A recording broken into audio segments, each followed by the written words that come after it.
Bienvenue, vous êtes l'invité politique de la matinale, député de Moselle et porte-parole du Rassemblement national. Vous répondez aux questions d'Alix Bouillaguet. Bonjour Laurent Jacobelli. Bonjour. Dimanche à l'aube, les Américains ont à leur tour attaqué plusieurs sites nucléaires en Iran. Est-ce que Donald Trump a eu raison? Est-ce qu'il faut ce matin lui dire bravo? En tout cas, la vraie menace, c'est que l'Iran puisse obtenir l'arme atomique. On sait qu'ils n'en sont pas loin. Ils ont à peu près tous les éléments constitutifs de la bombe nucléaire. Et c'est ce qui fait peur. C'est ce qui fait peur parce qu'ils ont décidé, c'est ce qu'ils déclarent en tout cas, d'éradiquer Israël de la carte du monde, parce que c'est un pays dangereux, c'est l'obscurantisme islamiste, et que la France a eu à souffrir d'ailleurs de terrorisme lié à la manœuvre de l'Iran. Donc bien sûr, il fallait éclaircir cela. Aujourd'hui, apparemment, la construction de la bombe est largement mise en danger. Je crois que c'est une bonne nouvelle pour le monde. Maintenant, effectivement, attention à l'escalade, mais les États-Unis ont mené une frappe chirurgicale, clairement, sur un objectif. Je crois qu'il fallait le faire. Alors, vous dites attention à l'escalade, c'est ce que dit Emmanuel Macron. Emmanuel Macron qui ne s'est pas félicité des frappes américaines. Il a d'ailleurs tenu à préciser que la France n'a ni participé à ces frappes, ni à leur planification. Vous trouvez que c'est un peu faible? Comment vous expliquez cette diplomatie prudente? Alors écoutez, vous savez, en matière de diplomatie, on n'a pas toujours le dessous des cartes, et donc je ne me permettrai pas de critiquer les déclarations du président de la République. En tout cas, est-ce qu'il fallait laisser l'Iran continuer sur le chemin de l'arme nucléaire avec les menaces que ce pays représente pour Israël et pour le monde? Clairement non. Donc je pense que sur ce point-là, les États-Unis n'avaient pas d'autre choix que d'aider leurs partenaires israéliens. Nous en sommes dans cette situation aujourd'hui. Qu'est-ce qui va se passer?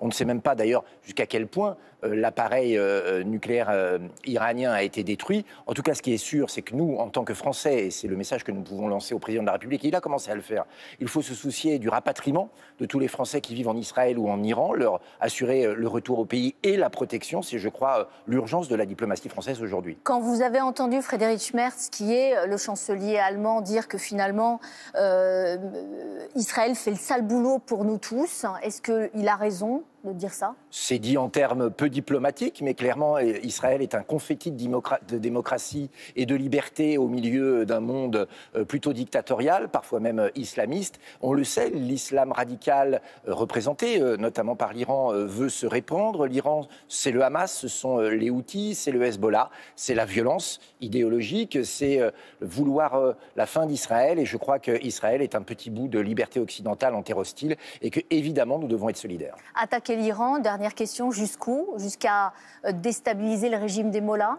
Écoutez, je crois qu'il est de fait déstabilisé. Vous savez, le régime des mollahs, c'est 1000 exécutions, 1000 peines de mort par an. L'abattre? Mais vous savez, alors, je répondrai avec mesure. À chaque fois qu'il y a eu un renversement brutal de gouvernement, on l'a vu en Irak, on l'a vu en Syrie, on l'a vu en Libye, la suite n'est pas toujours très glorieuse non plus. Donc une succession, ça se prépare. Je ne sais pas, une fois encore, si ça a été préparé, mais ce qui est sûr, c'est qu'un régime du Moyen-Âge, comme l'est l'Iran des mollahs, ne peut pas continuer. En plus, avec une société perse qui est finalement intrinsèquement moderne, bien éduquée, qui a envie de se développer. Il y a un vrai hiatus entre ceux qui gouvernent l'Iran et ceux qui y habitent. La semaine dernière, les partenaires sociaux ont fait une forme de refus d'obstacle lors du conclave sur les retraites. On devrait connaître finalement leurs conclusions en fin de journée. Est-ce que vous souhaitez un accord? Vous savez, le dialogue social qui a été tant boudé par Emmanuel Macron, s'il pouvait aboutir à un consensus, ça ferait évidemment plaisir. C'est notre modèle à la française. Malmené, je le répète, par le président de la République. Mais ne soyons pas dupes.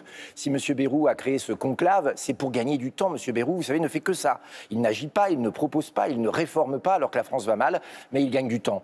On a l'impression qu'il veut rentrer dans le livre des records du Premier ministre qui en a fait le moins et qui a duré le plus longtemps. Je ne suis pas sûr que c'est ce qu'il faille espérer. Nous, vous savez, on est très clair. Pour nous, la retraite doit revenir à 62 ans, 60 ans pour ceux qui ont commencé à travailler tôt. L'objet de ce conclave. Et donc, ça ne nous satisfera probablement pas. Mais s'il y a des améliorations sur la pénibilité, sur la carrière des seniors, sur celle des femmes qui sont effectivement les grandes perdantes de la réforme de 2023, vous dites, c'est pas rien, on prend? Vous savez, nous, on a une logique. même si c'est pas parfait, dans la mesure où ça va dans le bon sens, on est toujours plus heureux. Et puis nous attendrons en 2027 de gouverner la France pour rendre aux Français leur retraite. Les Français qui sont en proie à toutes les insécurités, l'insécurité du travail avec la désindustrialisation, Florange et ArcelorMittal qui va licencier plusieurs centaines de personnes, c'est dans ma circonscription. L'insécurité des retraites, on ne sait pas combien de temps on va travailler ni combien on va toucher. Et puis l'insécurité tout court, j'aimerais en dire un mot avec les événements de Paris et partout en France hier après la fête de la musique. C'est-à-dire qu'en France, on ne peut plus s'amuser sans qu'il n'y ait pas après 300 gardes à vue avec cette terrible épidémie qui reprend d'attaques à la seringue de nombreuses femmes. Il y en a eu chez moi à Metz et à Thionville. S'il n'y avait pas d'accord, ce serait l'échec de qui? Est-ce que ce serait l'échec des partenaires sociaux ou ce serait l'échec personnel de la méthode Bayrou? Non, mais la méthode Bayrou, comme je vous l'ai dit, elle est faite d'artifices, elle est faite de somnifères pour essayer, d'analgésiques, pour essayer de calmer la situation en endormant les Français. Vous savez, je pense que ce numéro d'hypnotiseur ne convainc plus personne, mais ce sera surtout fondamentalement la faute d'Emmanuel Macron, qui est un idéologue, qui pense que lorsqu'on cherche du travail, lorsqu'on a travaillé toute sa vie et qu'on est à la retraite, pour lui, dans sa tête, on est un feignant. Pas du tout. On est quelqu'un qui a contribué à la richesse de la France et qui mérite de profiter de ses jours de retraite. Et donc, c'est une différence de conception du monde et de philosophie humaine. En revanche, vous dites pas de censure sur cet objet de retraite. La censure, faudra attendre après l'été. François Bayrou peut partir tranquille en vacances. Ce sera qu'au moment du budget, éventuellement à l'automne. D'ailleurs, j'espère qu'il ne partira pas en vacances avec tout ce qu'il y a à faire en France. La dette, l'impôt, le chômage, l'insécurité, l'immigration. Il y a du boulot et c'est pas l'heure du maillot de bain encore. Non, je pense que avec Marine Le Pen et Jordan Bardella, on est très clair. Lorsqu'il faudra censurer, nous censurerons. Mais pour ça, il faut du concret, il faut une mesure, il faut une décision, il faut un texte. Mais nous nous réservons le droit de le faire. Vous savez, les menaces sur le pouvoir d'achat, les menaces sur le travail, les menaces sur la retraite sont autant de menaces qui sont pour nous des lignes rouges. Et donc, oui, évidemment, le mur de la censure se rapproche chaque jour un peu plus pour le Premier ministre. Mais a priori, pas avant l'été. Mais nous verrons bien. S'il nous sort un texte absurde, nous y opposerons. Vous savez, nous sommes pragmatiques. Nous nous réveillons le matin et nous nous couchons le soir avec à l'esprit toujours la même idée, défendre les Français. Si cette défense, elle passe demain par une censure, alors nous n'aurons pas peur de le faire. La question proportionnelle aussi sera débattue à l'automne, pile au moment du budget. Est-ce qu'il ne peut pas y avoir un deal caché ou sur la table? François Bayrou vous offre la proportionnelle que vous attendez depuis longtemps et puis en attendant, vous vous abstenez sur le budget. Je vous arrête tout de suite. Je ne suis pas Olivier Faure, je ne suis pas le patron du PS, je ne négocie pas la voix de mes électeurs et je ne vends pas mes députés. Nous, au Rassemblement national, nous travaillons dans l'intérêt général, donc pas de deal en sous-main. Nous sommes évidemment pour un scrutin à la proportionnelle pour donner la plus large voix possible à toutes les sensibilités des Français, pour une juste représentation à l'Assemblée nationale. Mais nous ne dealons pas dans les arrière-cours. Tu me donnes ça, je te donne ça. On va laisser ça à d'autres. Mais une fois encore, je n'ai ma carte ni au PS ni au LR. Je ne négocie pas ce genre de choses. Et nous sommes, avec le groupe Rassemblement national autour de Marine Le Pen, nos seuls donneurs d'ordre, ce sont les Français. Un dernier mot sur le Rassemblement national, avec Mediapart, qui a mis en lumière d'anciens écrits controversés de la députée Caroline Parmentier, publié dans un journal d'extrême droite. Il y a 30 ans.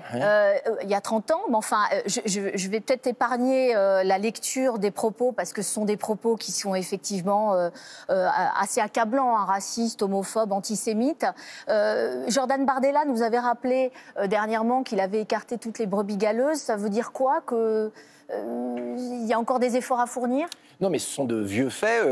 La députée dont vous parlez a beaucoup changé. Elle a fait son chemin et c'est aussi le rôle du Rassemblement national d'amener vers l'espoir républicain un certain nombre de personnes. Moi, je dis à Mediapart d'arrêter de lâcher les chiens. C'est-à-dire qu'on voit bien que le moindre de nos députés militants est surveillé en permanence. Il y a des officines.